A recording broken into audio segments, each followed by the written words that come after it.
দাঁড়াও পথিক বর, জন্ম যদি তব বঙ্গে, তিষ্ঠ ক্ষণকাল। এ সমাধিস্থলে জননীর কোলে শিশুলভয়ে যেমতি বিরাম, মহির পদে মহানিদ্রাবৃত দত্তকুলোদ্ভব কবি শ্রী মধুসূদন। যশোরে সাগর দাঁড়ি কপোতাক্ষ তীরে জন্মভূমি, জন্মদাতা দত্ত মহামতি রাজনারায়ণ নামে, জননী জাহ্নবী। মাইকেল মধুসূদন দত্ত বাংলা সাহিত্যের এক অমর প্রতিভা, যার জীবন ও সাহিত্য বাংলা ভাষার ইতিহাসে এক নতুন অধ্যায়ের সূচনা করে।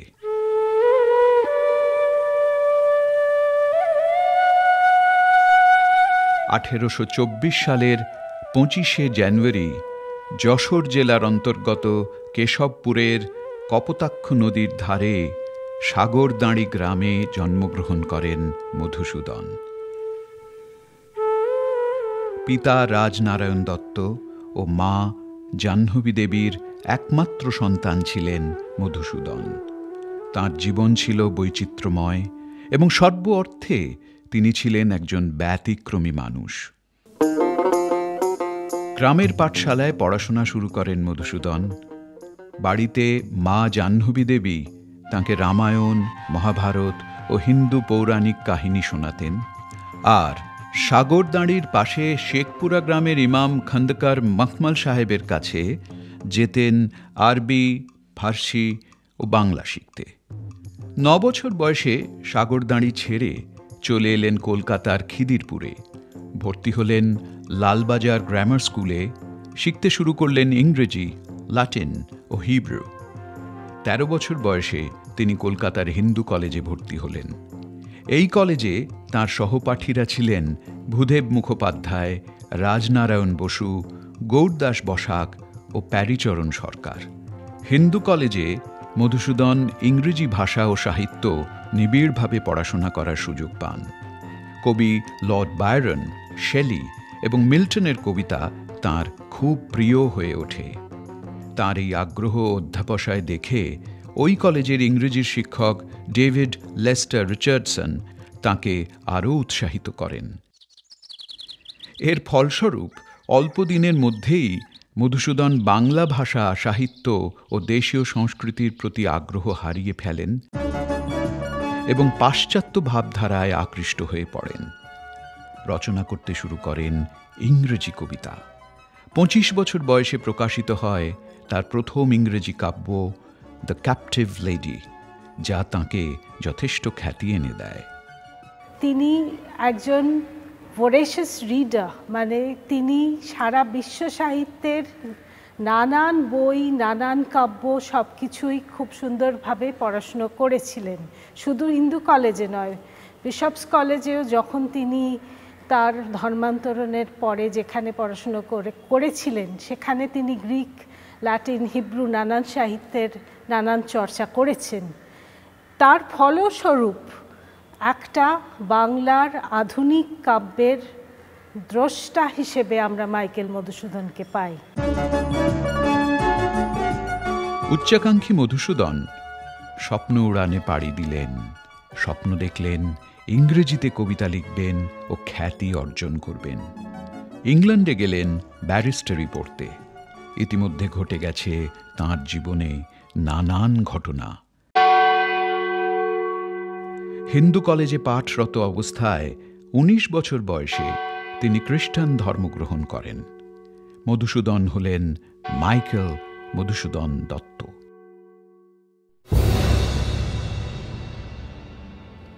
এর অবধারিত ফলস্বরূপ তিনি নিজ গৃহ থেকে বিতাড়িত হলেন ও পারিবারিক সম্পত্তি থেকে বঞ্চিত হলেন। বিতাড়িত হলেন হিন্দু কলেজ থেকেও। ভর্তি হলেন হাওড়ায় বিশপস কলেজে। এখানেই তিনি শিখলেন গ্রিক ও সংস্কৃত ভাষা। বিশপস কলেজের পড়া শেষ করে তিনি মাদ্রাজে চলে যান। শুরু হয় তাঁর বাঁচার লড়াই। সেখানে ব্ল্যাকটাউনের অরফেন অ্যাসাইলাম স্কুলে ইংরেজি বিভাগে শিক্ষকতা এবং মাদ্রাজের বিভিন্ন পত্রপত্রিকায় সাংবাদিকতা ও কবিতা লেখা শুরু করেন। এখানেই প্রকাশিত হয় তাঁর কাব্য দ্য ক্যাপটিভ লেডি ও Anglo Saxon and the Hindu বিষয়ে পুস্তিকা। দুবার বিবাহ বন্ধনে আবদ্ধ হয়েছেন মধুসূদন। প্রথমা স্ত্রী রেবেকা ম্যাকটিভিস, যার সাথে 8 বছরের দাম্পত্য জীবনে তাদের 4 সন্তান, 2 পুত্র ও 2 কন্যার জন্ম হয়। রেবেকার সাথে বিবাহ বিচ্ছিন্ন হওয়ার পর মধুসূদন বিবাহ করেন এমিলিয়া আরিয়েতা সোফিয়া নামক একজন ফরাসি যুবতীকে, যার সাথে তিনি জীবনের শেষ পর্যন্ত কাটিয়েছিলেন। তাঁদের 2 সন্তান ছিল, পুত্র নেপোলিয়ন ও কন্যা শর্মিষ্ঠা। বিখ্যাত টেনিস খেলোয়াড় লিয়েন্ডার পেজ তাঁদেরই বংশধর। মধুসূদনের জীবনের একটা বড় অংশ ছিল অর্থনৈতিক সংগ্রামে ভরা। তিনি সাহিত্যিক সাফল্য অর্জন করলেও আর্থিকভাবে কখনোই সুরক্ষিত ছিলেন না। আমার ছেলে কাঁদছে, ওর শেষ সম্বল জামাটাও ছিঁড়ে গেছে। প্যারিসে একজন ভদ্রমহিলা দয়া করে আমাদের দিয়েছিলেন দারিদ্র দেখে। আমি এখন সেন্ট হেলেনা দ্বীপে নির্বাসিত নাপোলিয়ান। প্রতিদিন বিক্রি করছি দরজার পর্দা, জানলার পর্দা, বই, আসবাব, সব কিছু। আমার শরীরটা কেউ যদি নিলাম ডেকে কিনে নিতাম এক্ষুনি রাজি। কিনবে কেউ? কেউ কিনবে না। আমি একটা নিভন্ত প্রদীপ, একটা মরে যাওয়া ইচ্ছা। Out out, brief candle, life is but a walking shadow, out. তাঁর ইংল্যান্ড ও ফ্রান্সের প্রবাস জীবন খুব অর্থকষ্টে কেটেছে।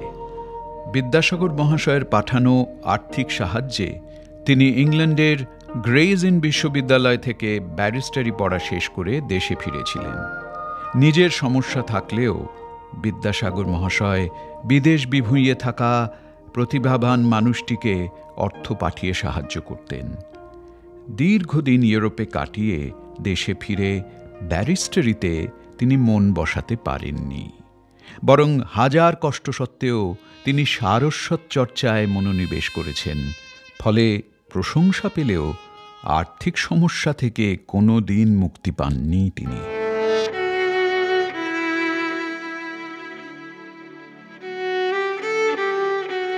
তার এই প্রত্যাবর্তন ছিল এক বিষাদময় ঘটনা। পাশ্চাত্য সমাজে তিনি নিজের জায়গা করতে পারেননি, আবার ইংরেজ কবি সমাজেও তিনি সমাদর পাননি। প্রথম স্বর্গের যে আমরা পাই উল্লেখ, উনি যে আহ্বান জানাচ্ছেন, উনি যে তুমিও আইসো দেবী, তুমি মাধুকরী কল্পনা, কবি জনচিত্ত লয়ে রচ মধুর চক্র, গৌরজন যাহে আনন্দে করিবে পান সুধা নিরবধি। ইনি যে দেবী কল্পনা, তিনি কিন্তু আমাদের রোম্যান্টিক ইমাজিনেশন, বিশ্ব সাহিত্যের একটি অত্যন্ত গুরুত্বপূর্ণ আইডিয়া, এই ধারণা হচ্ছে এই ইমাজিনেশন। সেই 19 শতকের যে কবিতার ধাঁচ পাল্টে দিলেন মাইকেল মধুসূদন, সেই পোয়েটিক ইমাজিনেশন, রোম্যান্টিক ইমাজিনেশন যার দ্বারা উনি অনুপ্রাণিত হলেন, সেই কল্পনা কিন্তু বিস্তার করেছে আজকে আমাদের সমাজের সর্বস্তরে। যে কিছু যা কিছু যারাই আছেন এই জগতে, এই কল্পনার জগৎ বিস্তার করে শিশু থেকে বৃদ্ধ বৃদ্ধা সবার মনে, এবং সেই দ্বার উদ্ঘাটন করেছিলেন মাইকেল মধুসূদন দত্ত। তাঁর রচনা পরবর্তী প্রজন্মের কবি ও নাট্যকারদের প্রভাবিত করেছিল। এমনকি রবীন্দ্রনাথও মধুসূদনের প্রভাবকে অস্বীকার করেননি। তাঁর রচনায় পাশ্চাত্য এবং ভারতীয় বিষয়বস্তু একসঙ্গে মিশে গিয়েছিল, যা বাংলা সাহিত্যকে আধুনিক করে তুলেছিল। বিশেষ করে মেঘনাদ বধ কাব্যে অমিত্রাক্ষর ছন্দের প্রয়োগ বাংলা কাব্যে এক নতুন মাত্রা নিয়ে এলো। কুশাসনে ইন্দ্রজিৎ পূজে ইষ্টদেবে নিভৃতে, কৌশিক বস্ত্র কৌশিক উত্তরী, চন্দনের ফোঁটা ভালে ফুলমালা গলে, পুড়ে ধূপদানে ধূপ, জ্বলিছে চৌদিকে পুত ঘৃত রসে দীপ। পুষ্প রাশি রাশি, গণ্ডারের শৃঙ্গে গড়া কোষা কুশি, ভরা হে জাহ্নবী তব জলে, কলুষ নাশিনী তুমি। বাল্মীকির যে রামায়ণ বা বাল্মীকি অনুসারী যে সমস্ত রামায়ণগুলো বাংলায় অনুবাদ হয়েছিল, তার মধ্যে বিখ্যাত কৃত্তিবাসী রামায়ণ, সেখানে বলা হচ্ছে যে রামচন্দ্র তিনি হলেন বিষ্ণুর অবতার, তিনি কোনো অন্যায় করেন না, তিনি আদর্শবাদী, তিনি জিতেন্দ্রীয় ইত্যাদি ইত্যাদি। কিন্তু মাইকেল দেখাচ্ছেন যে তার এই যে শক্তি, সেইটা আসলে দৈবাধীন শক্তি, দেবতার দ্বারা, বিভিন্ন দেবদেবীর দ্বারা পুষ্ট হয়েছে। এটা পুরোপুরি দেববাদ দ্বারা প্রভাবিত একটা চরিত্র হিসেবে তিনি দেখেছিলেন।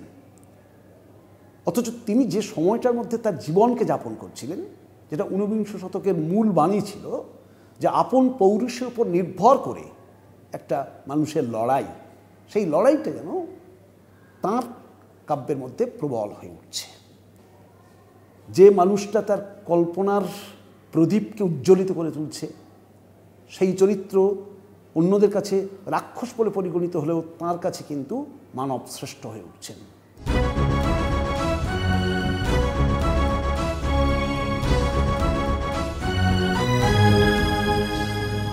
মধুসূদন ছিলেন বাংলা নাটকের অন্যতম অগ্রপথিক।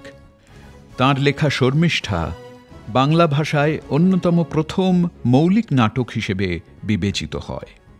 তার অন্যান্য গুরুত্বপূর্ণ রচনাগুলির মধ্যে রয়েছে পদ্মাবতী, কৃষ্ণকুমারী ইত্যাদি নাটক, বুড়ো শালিকের ঘাড়ে রোঁ, একেই কি বলে সভ্যতা ইত্যাদি প্রহসন নাটক, তিলোত্তমা সম্ভাবা কাব্য, বীরাঙ্গনা কাব্য, ব্রজাঙ্গনা কাব্য এবং তাঁর লেখা চতুর্দশপদী কবিতাবলী বা সনেট সমূহ।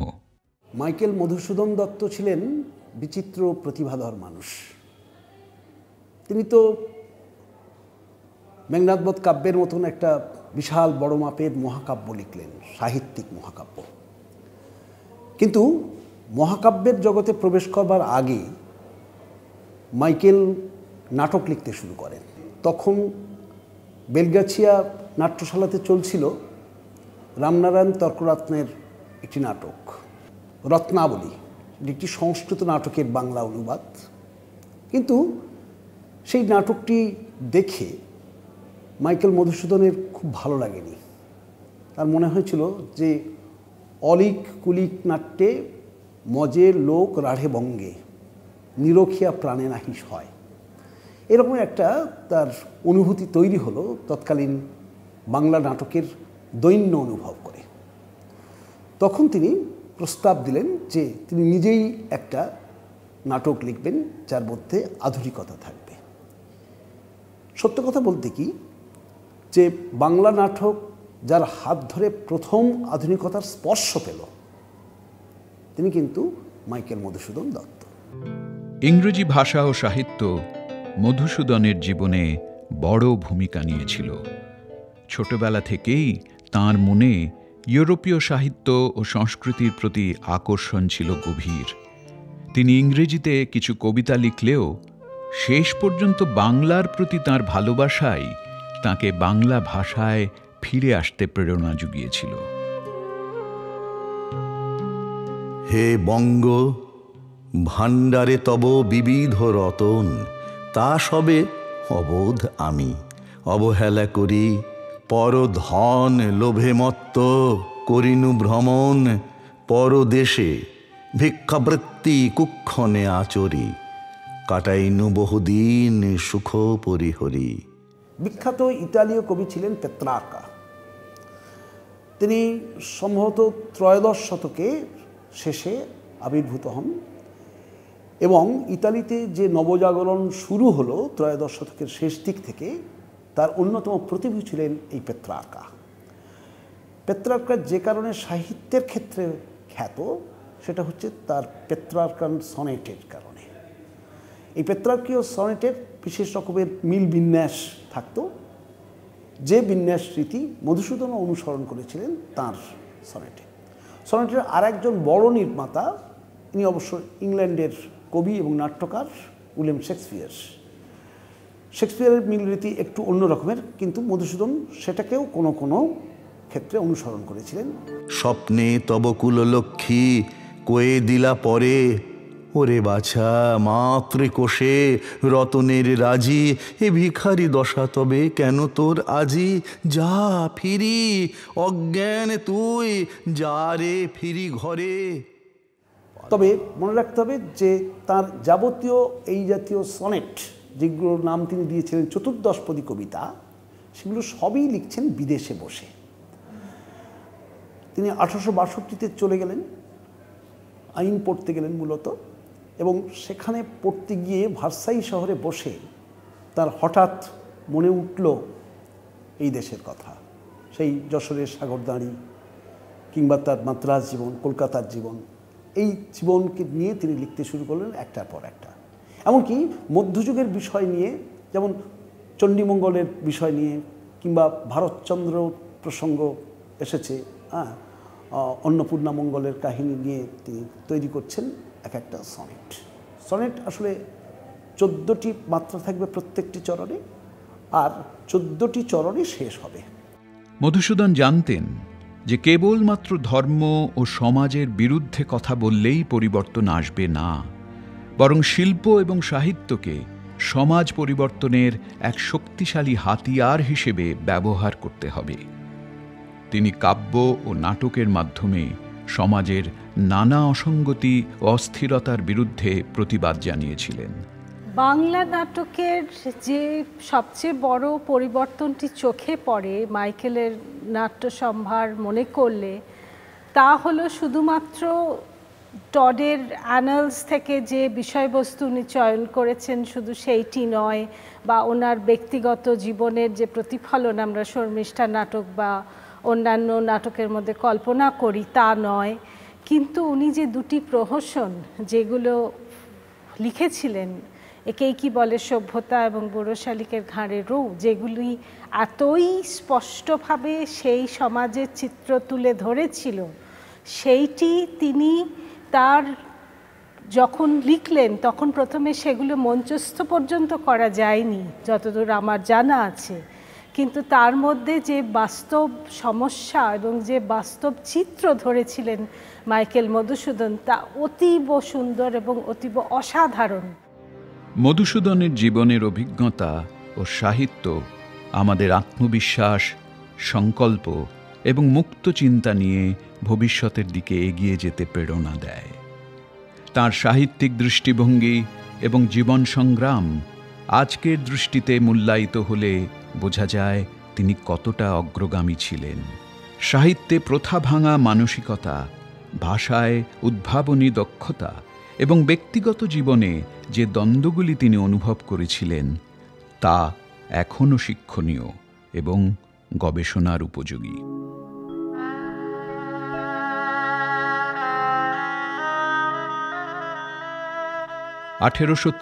সালের 29শে জুন মাইকেল মধুসূদন দত্ত প্রয়াত হলেন। তাঁর জীবনের শেষ দিনগুলি দারিদ্র্য এবং অসুস্থতায় কাটলেও তাঁর সাহিত্যিক অবদান চিরকালীন হয়ে রয়ে গেছে। আজও তাঁকে বাংলা সাহিত্যের অন্যতম পথপ্রদর্শক এবং আধুনিকতার এক অগ্রদূত হিসেবে স্মরণ করা হয়।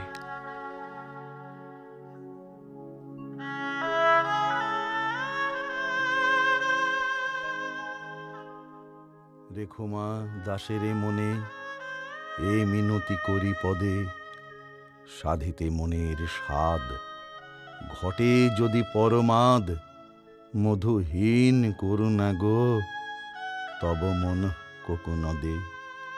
প্রবাসে দৈবের বসে, জীব তারা যদি খসে, এ দেহ আকাশ হতে, নাহি খেদ তাহে।